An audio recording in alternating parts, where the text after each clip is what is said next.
सुप्रभात। स्वागत है आप सबका हिंदी के क्लास में। आज हम सब क्लास 6 के पार्ट 2 वर्ड विचार का अध्ययन करेंगे। पिछले पार्ट में आप भाषा के रूपों, मौखिक और लिखित भाषा को पढ़ चुके हैं। इस भाषा में सबसे पहले हम ध्वनि और वर्ड पर चर्चा करेंगे। पुनः वर्ड विचार पर हम स्पष्ट करेंगे और इसके अंतर के बारे में भी पढ़ेंगे। तो आइए सबसे पहले हम वर्ड और ध्वनि के बारे में पढ़ते हैं। वर्ड एवं ध्वनि।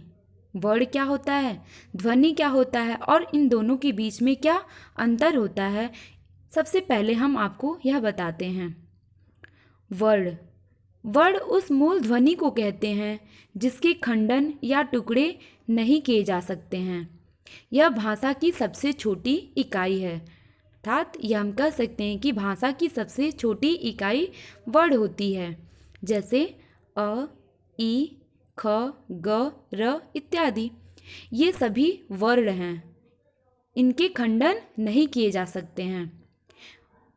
उदाहरण द्वारा मूल ध्वनियों को यहाँ स्पष्ट किया जा सकता है, जैसे राम और गया में 4 मूल ध्वनियाँ हैं जिनके खंडन नहीं किए जा सकते हैं। र प्लस आ, म प्लस अ बराबर राम, और गया में ग प्लस अ प्लस य प्लस आ बराबर गया। अतः इनमें 4 ध्वनियाँ हैं, र, आ, म और गया में ग, अ, य और आ, ये 4 ध्वनियाँ हैं। इन्हीं अखंड मूल ध्वनियों को हम वर्ण कहते हैं। हर वर्ण की अपनी लिपि होती है। लिपि को वर्ण या संकेत भी कहते हैं। वर्णों के समूह को वर्णमाला कहते हैं और हिंदी में कुल 48 वर्ण होते हैं। इसके पहले भी हम आपको पिछले पार्ट में वर्णमाला का परिभाषा बता चुके हैं। पुनः आपको बताते हैं कि वर्णों के व्यवस्थित समूह को हम वर्णमाला कहते हैं।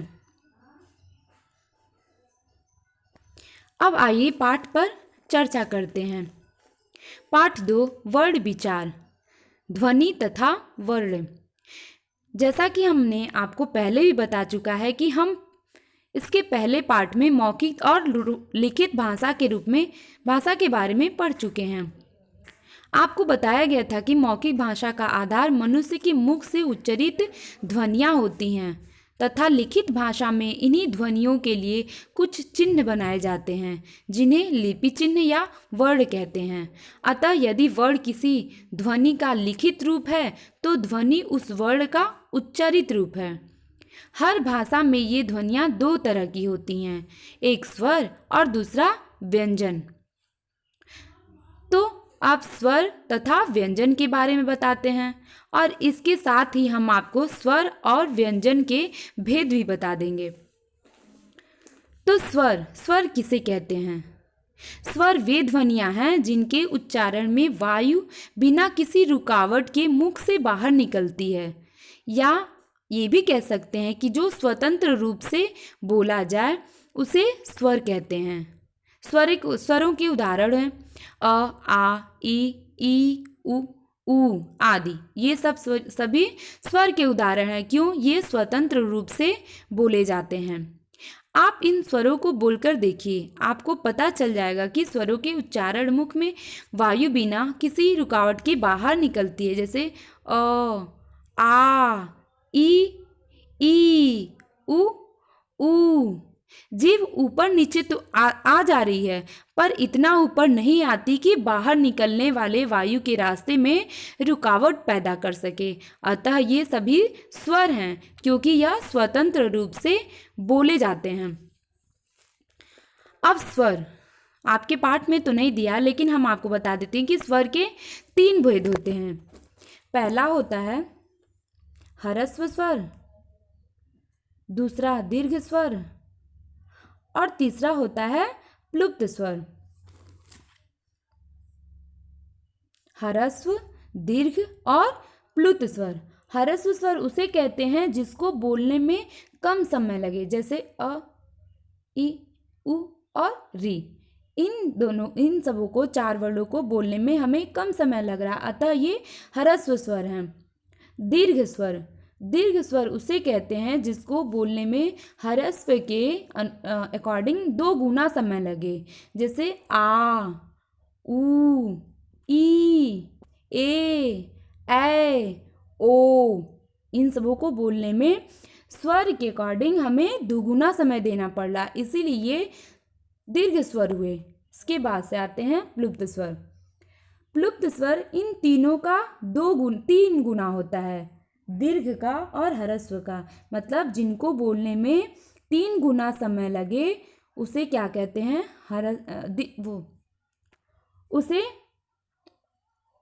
उसे हम प्लुत स्वर कहते हैं। जैसे ओम, ओम, भैया, इन सबों को बोलने में हमें 3 गुना समय लग रहा है, इसीलिए इन्हें क्या कहते हैं, प्लुप्त स्वर हो गए। अतः स्वर के कितने भेद हुए, 3 भेद हुए, ह्रस्व स्वर, दीर्घ स्वर और प्लुप्त स्वर। ह्रस्व स्वर अ, ई, उ और री, ये 4 हैं वो ह्रस्व स्वर हुए। और दीर्घ स्वर क्या हो गए, आ, ई, उ, ए और ओ, क्योंकि इनको बोलने में हमें 2 गुना समय लग रहा है। और जैसा कि हमने आपको बताया, प्लुप्त स्वर जिनको बोलने में 3 गुना समय लगे वो क्या कहते हैं, वो प्लुप्त स्वर होते हैं। उसका उदाहरण होता है ओम। अब आइए हम व्यंजन पर चर्चा करते हैं। व्यंजन, परंतु जब आप किसी व्यंजन का उच्चारण करते हैं तब मुख से बाहर निकलने वाली वायु के मार्ग में रुकावट पैदा होती है। निचला होठ या जीभ ऊपर उठकर मुंह के ऊपरी जबड़े में किसी न किसी स्थान पर जाकर निकलने वाली वायु के रास्ते में रुकावट पैदा करते हैं।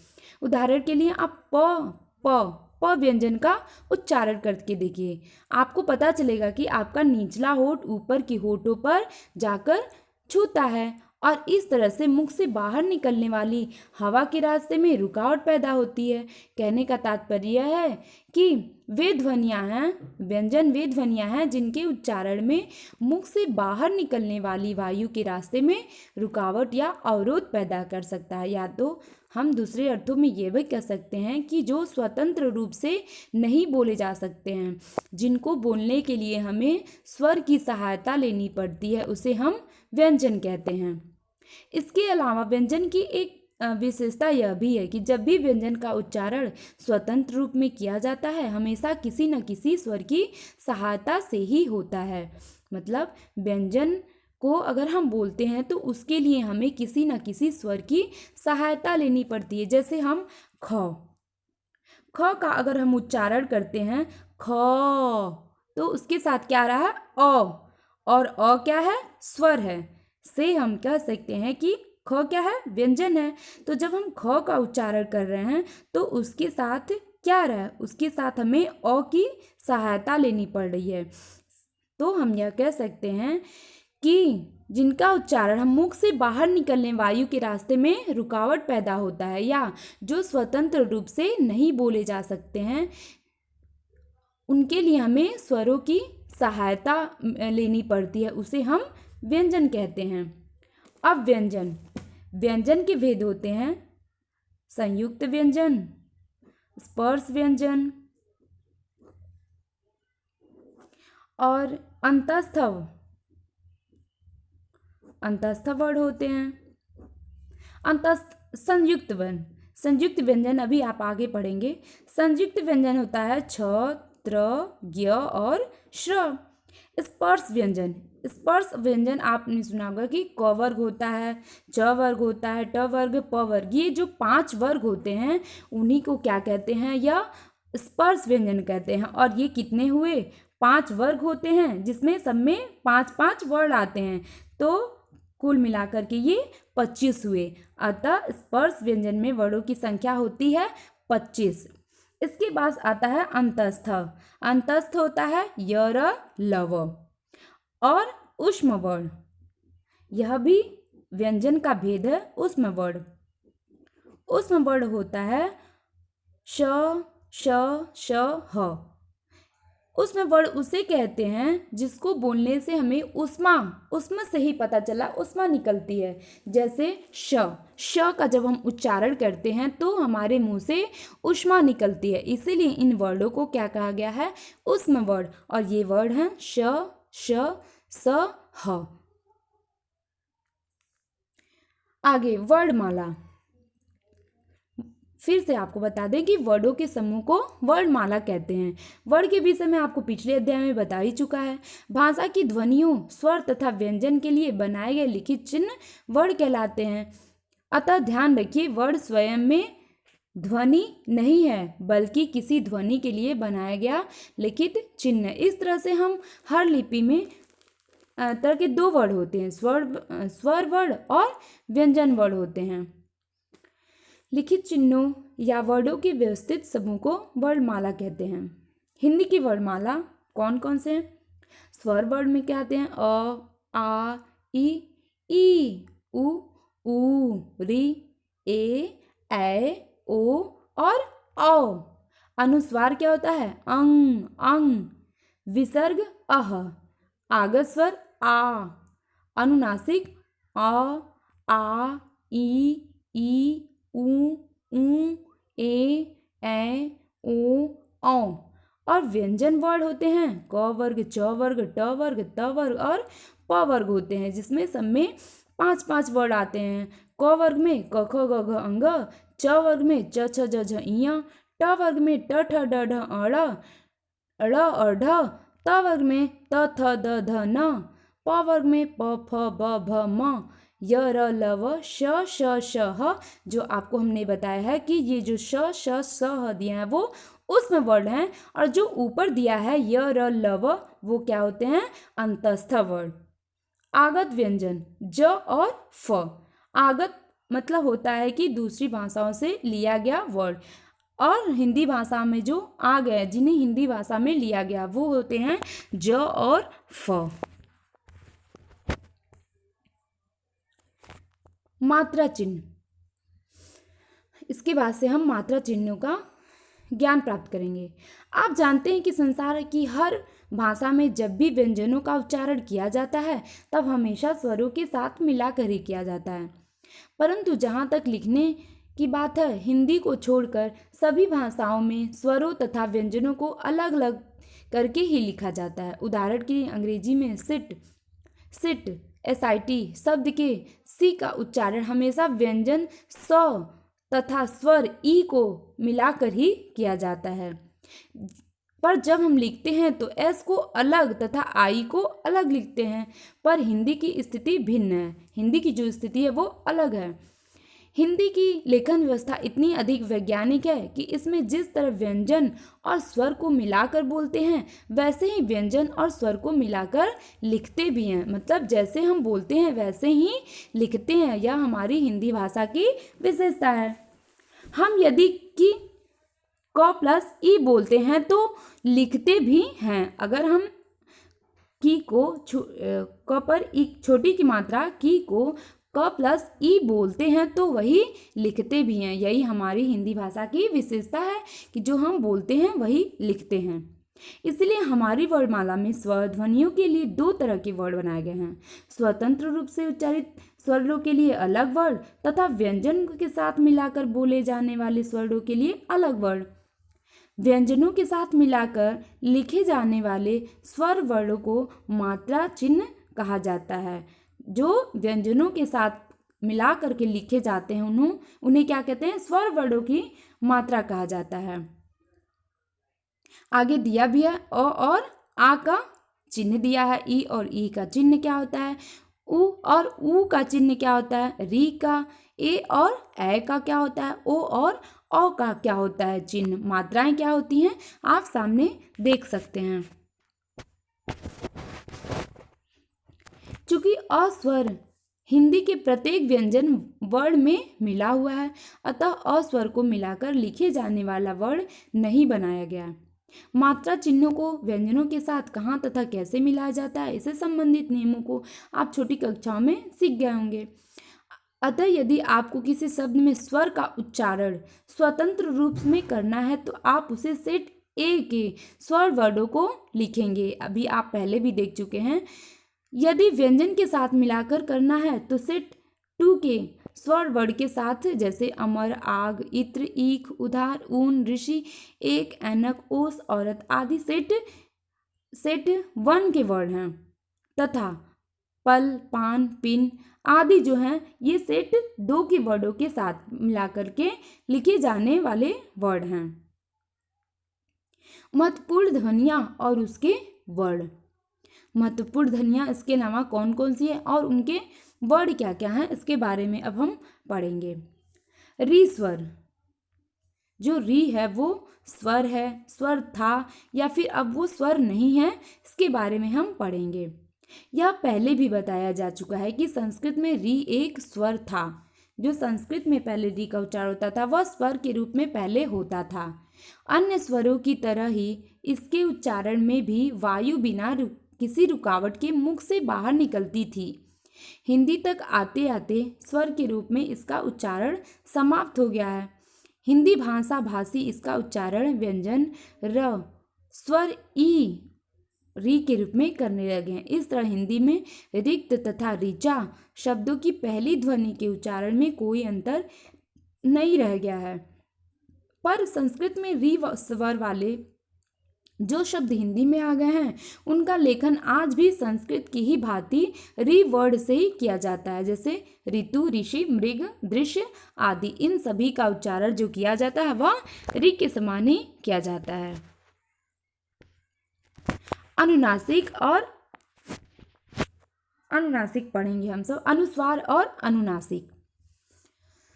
संस्कृत में किन्हीं हिंदी को जो स्वर ध्वनियाँ मिलती हैं वे निर्नुनासिक होती हैं या मौखिक थीं, अर्थात उनके बोलने में हवा केवल मुख से ही बाहर निकलती थी। हिंदी में आकर सभी स्वरों का उच्चारण मुंह के साथ साथ नाक से भी हवा बाहर निकालने के लिए किया जाता है, मतलब जिनका उच्चारण करते समय में नाक से भी आवाज़ आती है।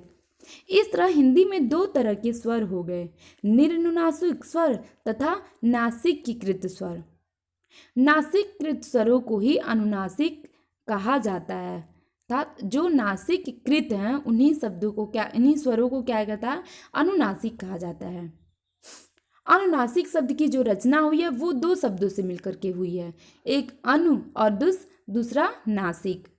अनु का अर्थ है अनुगमन करना या पीछे चलना, उसको फॉलो करना, और नासिक शब्द का अर्थ है नासिका या नाक है। इस तरह स्वरों का उच्चारण करते समय जब हवा मुख के साथ साथ, क्योंकि अनु का अर्थ होता है पीछे चलना, साथ साथ चलना, और नासिका मतलब नासिका के मार्ग से होकर चलती है तो वे स्वर अनुनासिक कहलाते हैं। अतः अनुनासिक वे स्वर हैं जिनके उच्चारण में वायु मुख के साथ साथ नाक में भी प्रवेश करती है। जैसे जब हम इनका उच्चारण करते हैं तो हमारे नाक से भी आवाज़ आती है। चूँकि अनुनासिकों का विकास हिंदी में हुआ था, इसलिए इनको लिखकर व्यक्त करने के लिए 2 चिन्ह बनाए गए हैं। चंद्रबिंदु आप लोग देखते हैं, और बिंदु, एक बिंदु होता है और एक चंद्र बिंदु है जो आपको सामने दिखाई दे रहा है। और इन दोनों को चंद्र बिंदु और बिंदु कहाँ लगाए जाते हैं इसके भी नियम होते हैं, तो इनके लगाने के नियम हम जानते हैं। जिन स्वर वर्णों की शिरोरेखा के ऊपर स्थान खाली है, अर्थात मात्रा चिन्ह का कोई अंश नहीं है, उसके ऊपर अनुनासिक के लिए चंद्र बिंदु लगाया जाता है, जैसे गांव, आँख, चांद, भाग, पूंछ, मूछ आदि। और जिन स्वर्ण वर्णों की शिरोरेखा के ऊपर मात्रा का कोई अंश है उन्हें उस वर्ण को हम बिंदु लगाया जाता है, जैसे गोंद। जैसे अभी ऊपर आप लोग देख रहे हैं गांव में क्या है, कोई मात्रा नहीं है, इसलिए वहाँ पर हम क्या लगाएंगे, चंद्र बिंदु लगाएंगे। जबकि गोंद में गौ पर किसकी मात्रा है, ओ की मात्रा है। चोच में भी ओ की मात्रा है, केचुली में भी के की मात्रा है, मतलब जो मात्रा वाले हैं उन पर क्या लगाएंगे, हम बिंदु लगाएंगे, और जो बिना मात्रा के हैं उन पर हम चंद्र बिंदु लगाते हैं। यही बिंदु और चंद्र बिंदु लगाने का नियम है।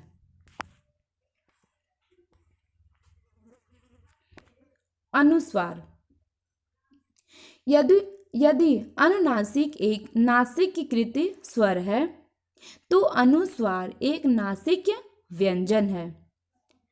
मतलब अनुनासिक जो है वो स्वर है और अनुस्वार क्या है, एक नासिक व्यंजन है।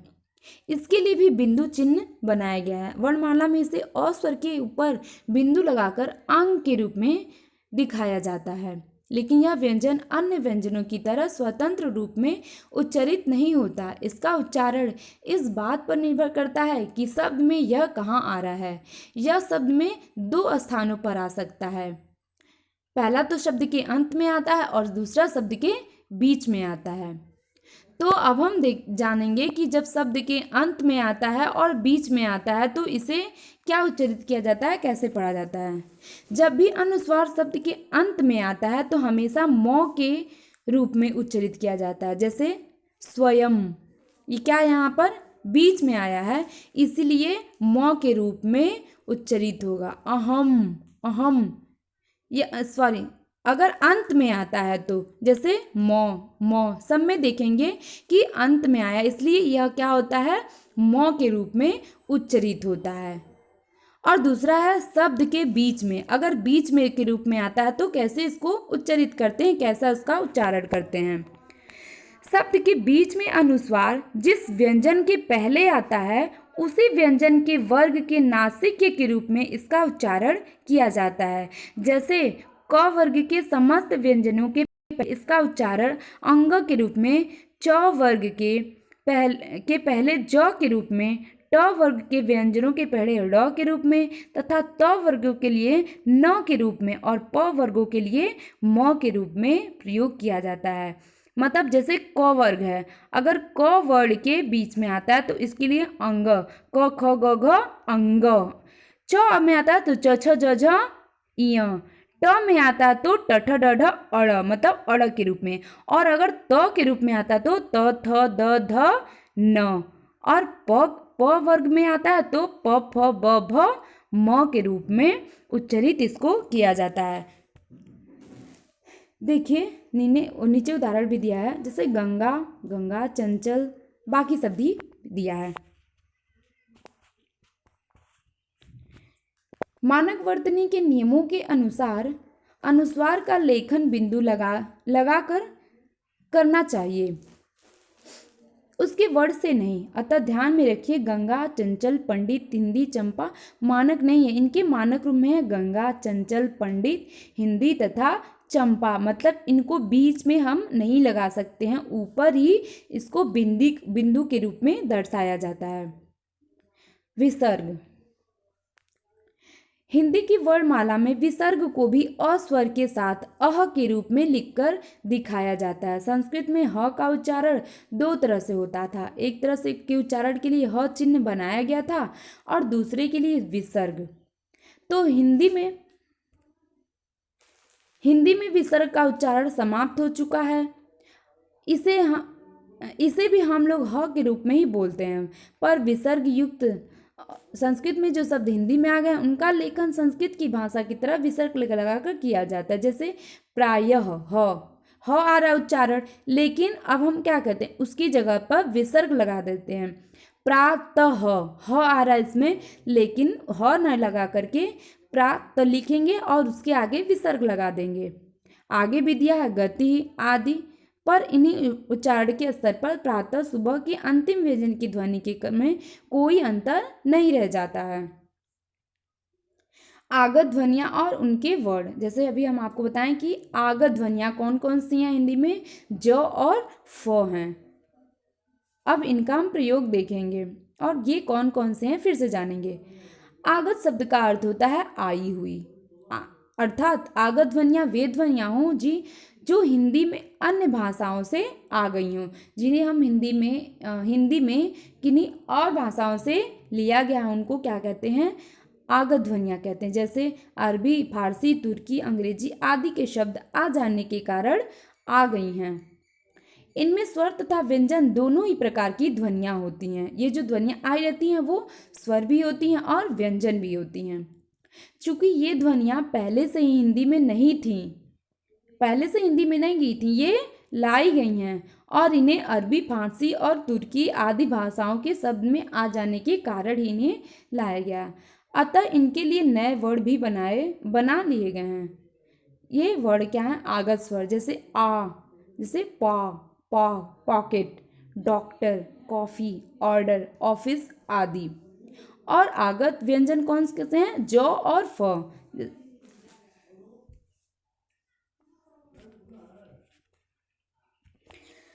आगत ध्वनियों से बनने वाले शब्दों का लेखन जहाँ तक हो सके उसके लिए बनाए गए वर्डों से ही करना चाहिए, जैसे सजा, राज, मजा, जरा, सफर, फायदा, फोन, सफाई आदि।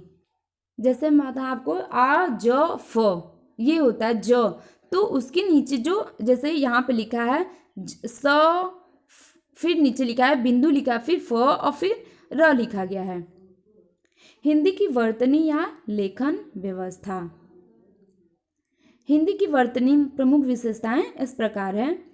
हिंदी की वर्तनी में समस्त व्यंजनों एवं स्वरों को मिलाकर उसी तरह लिखा जाता है जिस तरह से मिलाकर उच्चारण किया जाता है। इन्हीं मिलाकर के लिखे जाने वाले स्वर वर्डों के लिए अलग चिन्ह विकसित किए गए हैं जिन्हें मात्राएं कहा गया है। व्यंजनों को सभी मात्राओं के साथ इस प्रकार लिखा जा सकता है। प, पा, मतलब एक वर्ड कोई भी लिखा गया और उसमें सारी मात्राएं लिख करके आप देख रहे हैं, जैसे त में और आ की मात्रा, फिर छोटी, फिर बड़ी, फिर ऊ, फिर बड़ा ऊ, फिर री, फिर ए, फिर ए और ओ और अ की मात्रा लगा करके दिया गया है।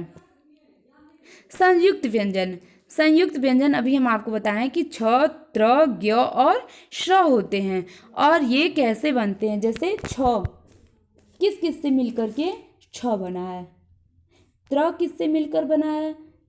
ज्ञ, और एक होता है श्र। ये किन किन वर्णों से मिलकर के बने हैं अभी हम आपको बताते हैं। संयुक्त व्यंजन शब्दों में जब दो व्यंजनों को मिलाकर एक साथ बोला जाता है तो उन्हें मिलाकर ही लिखा भी जाता है। संयुक्त का अर्थ ही होता है मिलाना, इसीलिए इनको कहते हैं संयुक्त व्यंजन। जैसे बच्चा, पक्का, इसमें क्या है? प है, आधा क है, फिर का है, फिर मी म आगे दिया मिट्टी, ट आधा ट है, फिर ट है। गन्ना में आधा न है, फिर न है आदि। ये क्या है? दो वर्डों को मिला करके भी लिखे जाते हैं और ये बोले जाते हैं।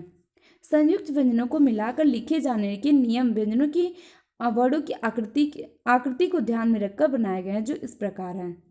जैसे नियम पहला क्या होता है?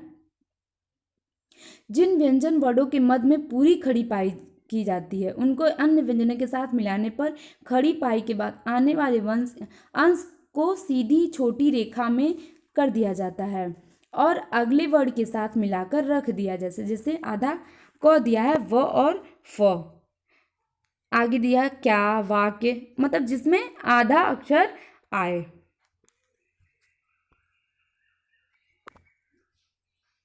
जिन व्यंजन वर्डों को खड़ी पाई अंत में आती है उनकी खड़ी पाई हटा दी जाती है तथा बचे हुए वर्ड को अगले वर्ड से जोड़ दिया जाता है। जैसे न आया तो जो खड़ी पाई है उसको हटा करके आगे वाले में, जैसे आधा न दिया है और वो पूरा न, ल दिया है, न ल के नीचे अलंत है और उसके आगे अगर हम जोड़ते हैं तो वो हो जाता है आधा ल और एक पूरा ल।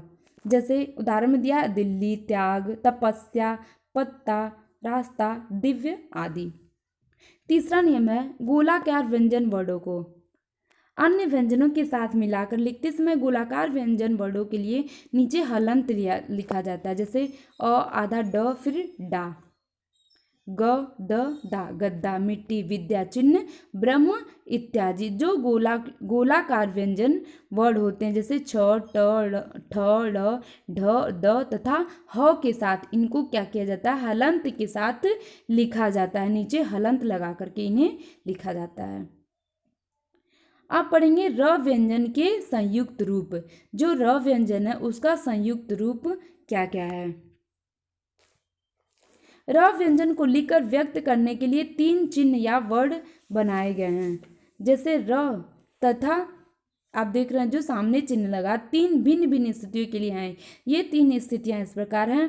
र यदि और स्वर मिला करके, र व्यंजन किसी स्वर के साथ मिला करके अगर बोला जाता है तो उसे हमेशा र वर्ण से ही लिखा जाता है।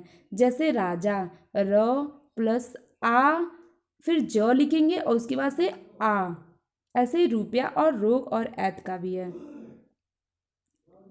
यदि र व्यंजन किसी अन्य व्यंजन के साथ मिलकर बोला जाता है तो उसे दूसरे वर्ड में लिखा जाता है। इसको रेफ वर्ड कहते हैं।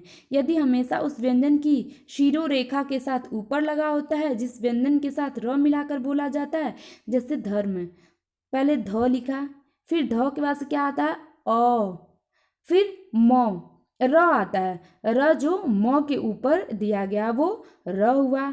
फिर म लिखेंगे, फिर म अ का उच्चारण आ रहा है। ऐसे ही कर्म और दर्द का भी है।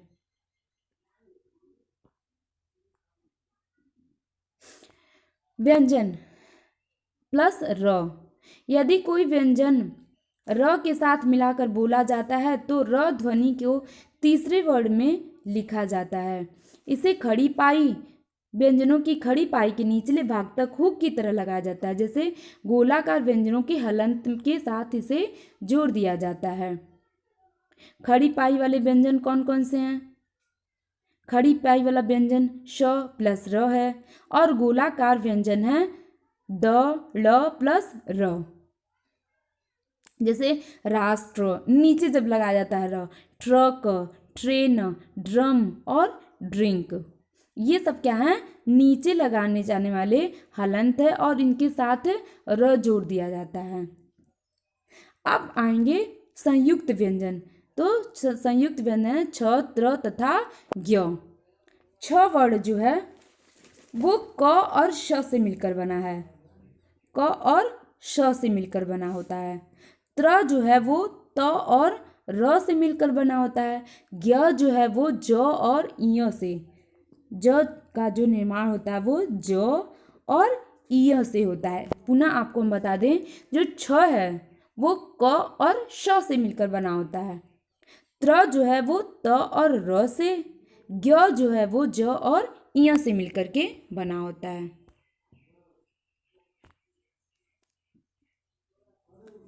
इसके बाद से ये पॉइंट दिए हैं जो हमने पढ़ा है।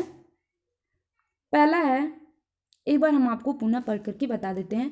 स्वर वे ध्वनियाँ जिनके उच्चारण में मुख से वायु बिना किसी अवरोध के बाहर निकल जाती है। व्यंजनों के उच्चारण में मुख से बाहर निकलने वाली वायु के मार्ग में अवरोध होता है। हिंदी में जिस तरह के व्यंजन और स्वर को मिलाकर बोला जाता है उसी तरह से मिलाकर लिखा भी जाता है। इसलिए हिंदी में स्वरों को दो तरह के वर्ण पाए जाते हैं। मिलाकर लिखे जाने वाले स्वर को मात्राएं कहते हैं। हिंदी में संस्कृत से आए हुए री स्वर का उच्चारण समाप्त हो चुका है। हिंदी में इसका उच्चारण री, र प्लस ई के रूप में अब किया जाता है। अनुनासिका, नासिक स्वर का विकास हिंदी में हुआ था। अनुनासिक को लिखकर व्यक्त करने के लिए बिंदु तथा चंद्र बिंदु दो चिन्ह बनाए गए हैं और दोनों चिन्हों को कैसे लगाना है इसका नियम भी आपको बता चुके हैं। जिन स्वरों की सिरो रेखा के ऊपर खाली होता है उनके ऊपर चंद्र बिंदु, और ऊपर जिनके शब्द ऊपर स्थान खाली नहीं होता है उनको बिंदु लगाया जाता है।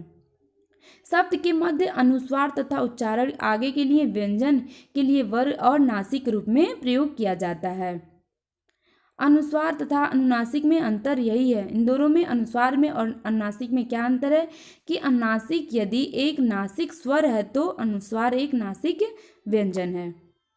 विसर्ग भी एक व्यंजन ही होता है। हिंदी में इसका उच्चारण अब समाप्त हो गया है, लेकिन इसे भी ह व्यंजन के रूप में बोला जाता है। जैसे प्रातः, प्रातः जो अभी आपको हमने विसर्ग के साथ बताया है। हिंदी में र व्यंजन के उच्चारण की तीन स्थितियां होती हैं, र प्लस स्वर, र प्लस व्यंजन और र प्लस व्यंजन प्लस र।